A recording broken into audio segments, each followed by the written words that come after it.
И здравейте хора, това е на епизодче на оцеляване, но не на това оцеляване, дето снимах, а на ново, защото това оцеляване си замина.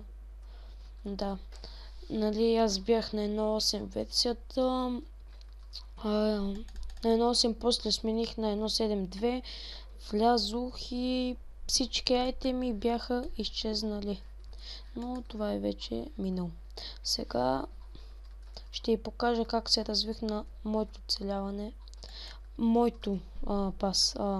Как се развих на едно ново оцеляване. Надявам се да ви хареса. Мен лично ме кефи.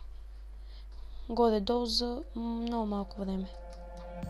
Да, ето, осветил съм си всичко. Една хобитка щурка си направих. Там е мината. Ето, тук си влизаме.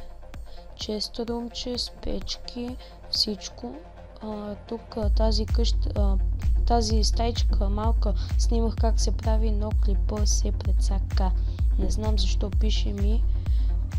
Клипа е твърде дълъг, съжалявам, там нещо в YouTube. Тук ще са ми отварките, ще си правя отвари, а тук ми е спалнята. Тук ще ми е Nether портала. И да, това е малко инфо. До други епизод вече ще строим нещо. Аз снимах как строя онази стайчка и как започвам. Какво беше тук, но клипа се прецака. Направих го 16 минути, не знам защо. Не знам как, но факт, прецака се клипа.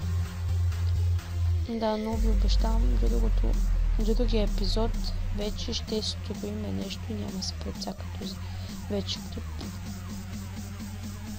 Тук си направих малка ферма за зайци, в смисъл из бутърки.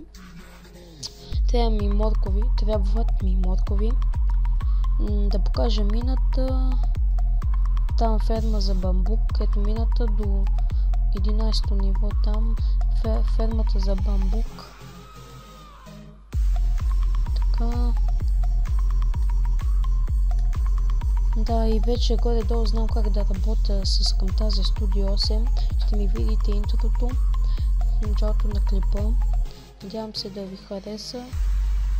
Да, и ако ви харесва тази къща, моля коментирайте, оценявайте и се абонирайте, ако може. Да, малко инфо хора. Запомнете, този свят се прецака. Вече съм на този. Опа, снимах без диска. Нов свят, нови мечти, ново бъдеще, всичко отлично.